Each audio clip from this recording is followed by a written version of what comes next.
Season 2 of X-Men 97 has a problem, okay? And I'm not talking about actual quality, because each of these episodes, as individual episodes, I very much enjoyed. They look beautiful. Each of them tells a little enclosed story that comes from a character-driven place. And week by week, I was very satisfied with what I got. But, big but, number one, casual X-Men knower of knowledge, okay? I'd say I know more than the average Joe, but I did not watch the original series. I don't know, like, the deep cut pulls. I know who half the people in the show are because I watch Nano V movies, okay? As a season, this did not work for me. As someone who does not understand X-Men lore and wants to take some time to actually learn and understand these people, the way it built up so much hype for Apocalypse, at least for me as a viewer, that future, past, it is all going to converge on this moment when they come back to the present, and it's just going to be Armageddon Apocalypse at full force, just to get thrown into side quest upon side quest. At least, and again, these aren't bad stories, and I feel bad for calling them side quests because these are great episodes of TV. I didn't know about the Danger EXE one. The Nightcrawler one, though, fantastic stuff. Like, that's a very good episode of TV. Even the Wolverine one felt a little out of place, considering we just jumped back to the present, but also, like, homie needs to get his claws back. I understand that, a little change of pace, that was fine. Like, I didn't mind it for one episode, but then when we didn't get back to the whole across the timeline threat, the strongest mutant to ever live, like, at least for me, who again has only seen the movie with Oscar Isaac and this show, I was very much excited for your portrayal of Apocalypse and how he was going to converge and kick the X-Men's butts in the present. Instead, you pump fit, like, as a viewer, seeing Apocalypse's shriveled up corpse left me so confused, so disappointed, so at a loss, because I was waiting for this cathartic moment, and I gave it the benefit of the doubt that maybe, like, Death Gambit would be cool, but frankly, he wasn't that cool, and it was fixed in not that... I was not satisfied, okay? And I really just wanted to get my feelings out right now about where this is coming from. Because again, I don't think this is a bad show. I think this is a really good show. I've been recommending this show to all my friends. But this season feels so very clunky, and I wish the writing room would take time to hone in on one story and tell it over a season, because it definitely doesn't feel like that's what they're doing here. Alright, full disclosure, I recorded that intro before actually watching the finale. I just watched it today, it came out today, and I still stand on my feelings, okay? Because yes, the finale was a fine episode of TV, it did a good job wrapping everything up that we've seen this season. Actually, that's a lie, because it didn't mention at all anything thematically, at least that had to do with episode 5, the Wolverine episode, or episode 6, the goddamn Danger.exe episode. All the other episodes, I think the finale tied into in some way. So I didn't dislike it in that regard, but I still stand on my feelings of why wasn't this whole season about Apocalypse? Why did we waste so much time with these random... Okay, let's walk through how they presented the show for us, okay? The slate. They dropped 3 episodes at one.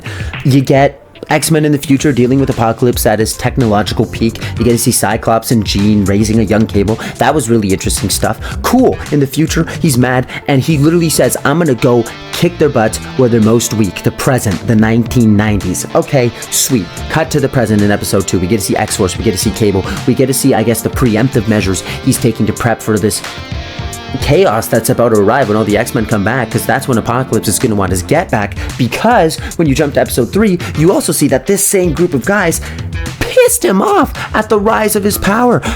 The rise of Apocalypse 3 and 4, but 4 didn't come out till the next week, is literally the best television I think I've seen all summer. Even the Kang inclusions was really satisfying stuff, really satisfying world, and it got me so excited for when these two forces were going to clash again in the present with such a personal connection to it. The betrayal Apocalypse felt from Magneto and Charles, killing Magneto and letting Charles live. I could not wait for the bloodbath we were going to see in the present, after the first, I guess, half of the season had done nothing but build up hype for Apocalypse. After that, we hardly get any goddamn mention of Apocalypse, except for the fact that Professor X is going through PTSD simulations about Magneto's death, and he gets that version of Apocalypse. Like, there was hardly any, besides post-credit teases, any notice of Apocalypse at all. And even then, what is Apocalypse doing? Apocalypse, at the moment where all of his ops have come to the present, has decided, you know what, I'm not going to surprise it. I'm not going to sneak attack him. I'm not going to nothing. I'm going to go resurrect a dead guy. I'm going to go resurrect a dead guy as my horseman. I'm going to go get Gambit to be my horseman. And you know what? Cool. Cool. That could be a fun story. But then, when we get to see Gambit as then you reveal Apocalypse is frick heckin' dead. And in the next episode, Gambit is acting as his own version of Gambit with his own wants and desires. Like, Apocalypse is not in control of him. He's still just Gambit with dark energy powers, and then you save him in that episode. And then in the finale, you reveal that Apocalypse is still somehow hiding in his consciousness, and then Cable shoots him in the head, and then we finally get Apocalypse in charge of Cable. And it's like, between half of the season, behind 3 episodes of post-credit season, 2 episodes of actually seeing what's on the table, Apocalypse resurrected a horseman, got killed by a horseman, purposely, intentionally, maybe not intentionally, stayed in Gambit, because it wasn't intentionally, because the dark version of Gambit gave Rogue exactly what you needed to beat Apocalypse. So it was not intentional at all. He got beat by a horseman he chose to resurrect. That horseman's will ultimately ended up to him being beat by Goddess Rogue Ex Machina, and oh my gosh, we'll get to that too. But just, I could not believe that, one, it took so long to get us to a fully fledged, powerful version of Apocalypse in the story, literally the final minutes of the final episode, and also that he did nothing! He did nothing. He sent out one or two energy waves, possessed all the X-Men, and then Rogue shows up and puts him into a little orb like it's goddamn Trapmaster Skylanders. Like, what are we doing here? My point is, I was very, very, very disappointed with how this show managed to build up hype in me to see Apocalypse and subsequently destroy it, grind it to a pulp all in one season. It was very impressive. After this season finale, after this season of television, I do not know what makes Apocalypse the X-Men's most dangerous foe, besides the fact that he's cosmically blessed by a Celestial to live really long across the timeline. He did nothing physically. Nothing was shown from Apocalypse to make me fear or be scared of Apocalypse as a viewer, minus the Rise of Apocalypse stuff. But again, after episode 4, all the momentum of the Apocalypse hype train goes right out the window. And what are we sacrificing this hype for? What was the reason to derail ourselves from building to Apocalypse for a one-off episode of Wolverine and his old Task Force X and Morph? But like, sure, Wolvie's got to get his claws back, and then the Danger EXE stuff, and then the goddamn, I don't even know his name, the Nightcrawler's brother, the president guy. Like, 3 episodes straight of just low-stakes interpersonal stuff. It's so baffling. And again, the worst part is there is no connectivity between these episodes. Morph was just on a one-off mission with Wolverine, and like, who knows if they're here or if they're gone or what's going, like the timeline's gone. But now Morph's in the background of the next episode. He's just playing with some kids. And where's Wolverine? We don't know. There's so many small inconsistencies in the show. Things feel so rushed. When they're fighting Danger EXE, the robot's coming in, and then Cyclops and Jean Grey go, "Don't worry, Professor, we got this." They do one attack, and then they go, "Oh, she knows all of our moves." Like, no, she doesn't. You hardly fought her. But we are just skipping through this beats because you're trying to rush a story into one episode that doesn't even need to be here. And the worst part about this is, because I'm such a big Nano V Movies fan and I'm watching all of his breakdowns, he's telling me about how everything they're doing is just told better in the comics, and they're adapting storylines that have already been told, but they're not doing any of them justice or giving them any of them time. Like the Danger robot, Professor X knew that AI was sentient for years, and he kept it captured. Like the comic take is very dark. That like almost like Obsession Freaky Nicky. That the Professor X is bear, and he's keeping this consciousness contained to benefit him and his group. And in the show, there's no hint of that. It's just we got a 2001 Space Odyssey reference for some reason, and now the Danger Room's trying to kill them for an episode, and who cares what Apocalypse is doing, because we have to introduce Polaris to the group now, guys. Now, I will give this season some credit. I liked the inclusion of X-Factor, and I liked how in the finale they got X-Factor to unite with X-Force to go against the X-Men or X-Corp. There's so many different X-Team, but I really liked how the interplay of all these characters and their ideological differences came to a head in the finale. I did appreciate that, but I did not appreciate how it was at the expense of Apocalypse. Too much time wasted this season, simply put, okay? Especially episodes 5, 6, and 7. I really feel like those episodes could have been utilized a lot more to cover the ground between Welcome to the Present and Horseman of Death Gambit. You did not need to spend a whole episode with Wolverine in Weapon X, and if you did, that should have been the incident. Something about him and Morph just destroying that place with Sabretooth and all those other guys should have been, or maybe even releasing those little demon guys. That should have been the catalyst that gets X-Factor going against Charles Xavier and the X-Men, right? That way, you don't need to, and I hate saying this because I really like the Nightcrawler episode with his brother and the whole court case dynamic they had in the Savage Lands and the old Magneto style X-Men. Like, again, this is very good character stuff, but over the story of the season you're telling, this has no place, or this should have been episode 5, like, and just said Wolverine raided an old Weapon X space and did some sketch, like, if you were able to put these 3 episodes, well, get rid of Danger EXE, because if you're not going to do anything from the comics, like actually reveal that it makes the Professor X kind of a bad person, then don't bother including it. Like, literally, what's the point? What's the point? Why did we just have this random Siri villain for an episode? I don't get it.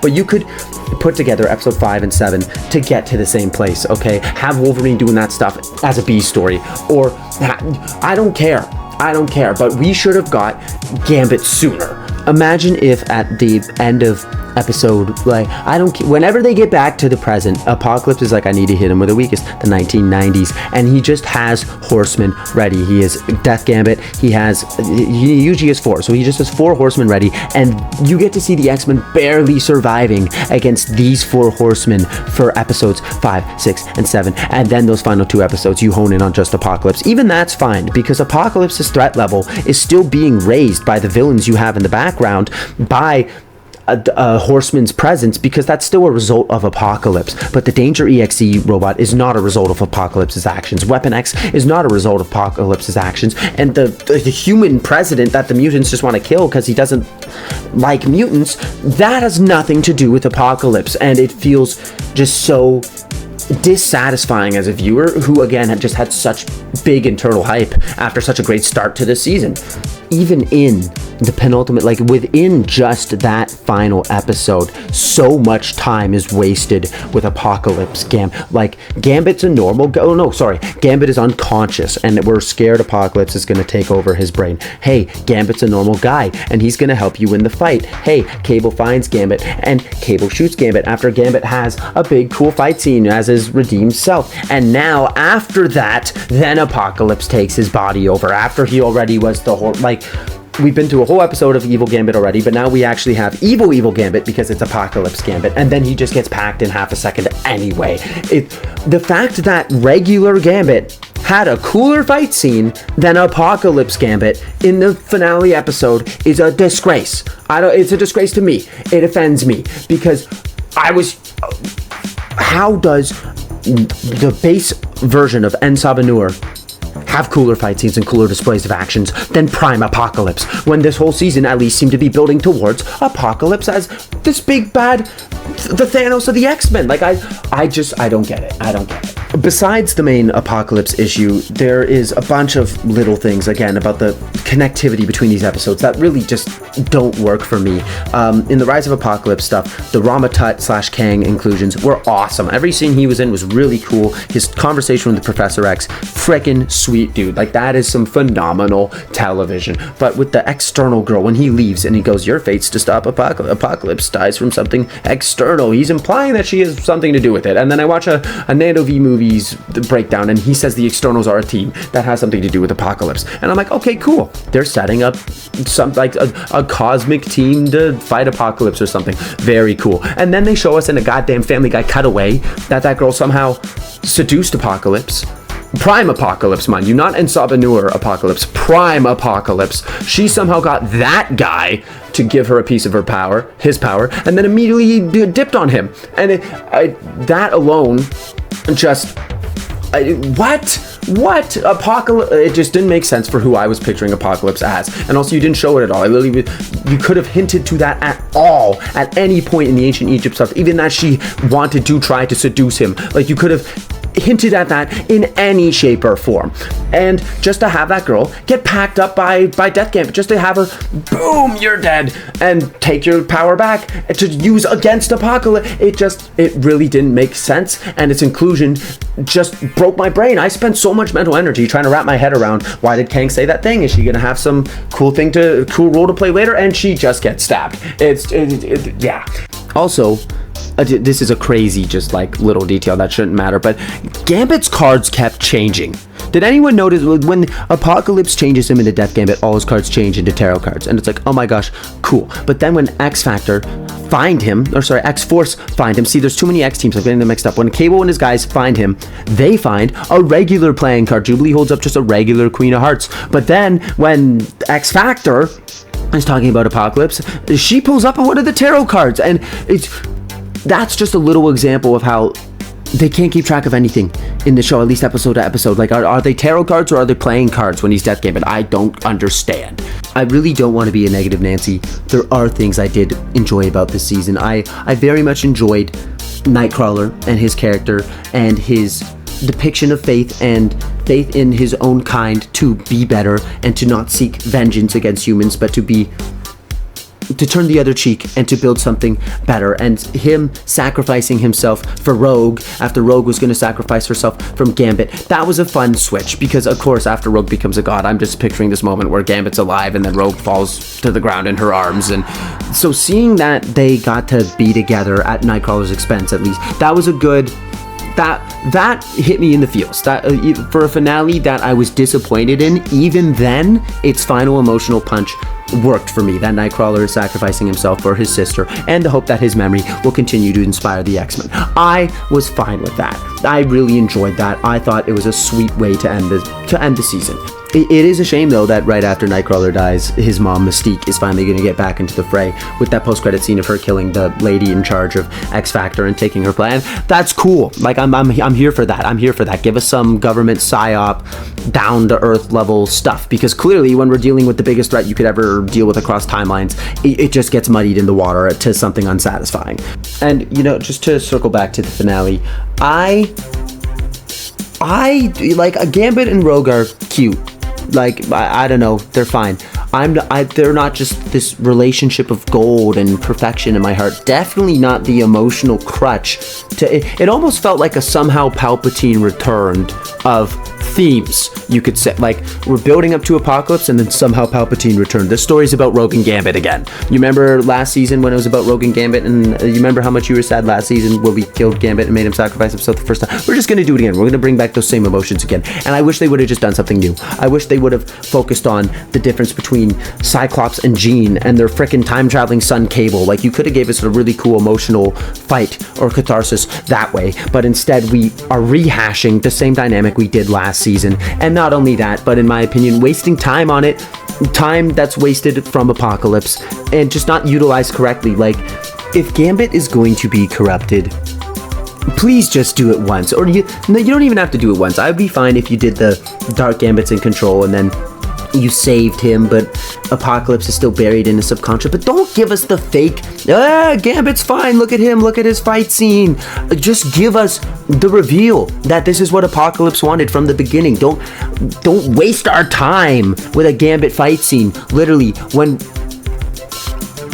how many times was Gambit? Gambit was officially saved in this season 3 times, at least 3 times. At the end of episode 8, and he woke up and he's fine in the middle of episode 9, and then after episode 9 when Rogue saves him one more time. Like, it just got old, and I did not care at the end by the time they hug and they kid. The only thing that got an emotional reaction out of me was that Nightcrawler had to die for this goddamn kissy smooch fest. And that is such a shame, because Nightcrawler was probably the best character of the whole season. He had the most personality, he had the best action scenes by far. Hell, Nightcrawler was the coolest part about Horseman of Death Gambit. He possessed him, and Nightcrawler's fight scene in the Horseman of Death Gambit fight was the best part about that fight scene, not even what Gambit was doing.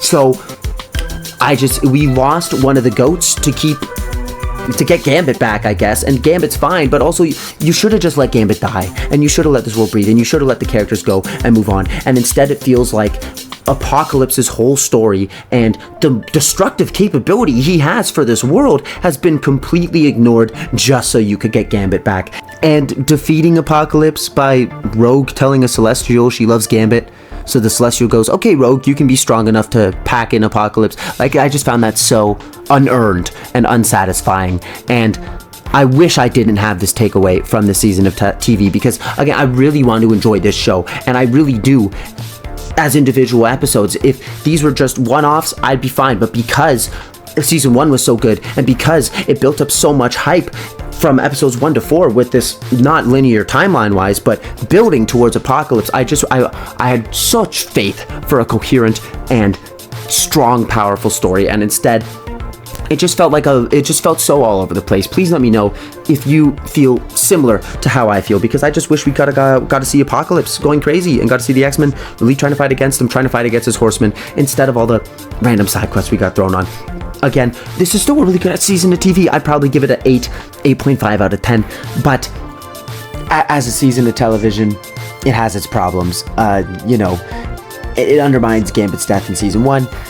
There's a bunch of things about it that do make the viewer who's trying to piece together this world and enjoy their ride feel a little discombobulated, and that is why this video exists, because, my God, this was just a messy season, and I wish it wasn't, because when this show is hitting, it is hitting so very hard, and I just wish we had a bit more consistency. But yeah, if you have similar thoughts, let me know in the comments. I guess that's all I have to say. Have a good day, and bye.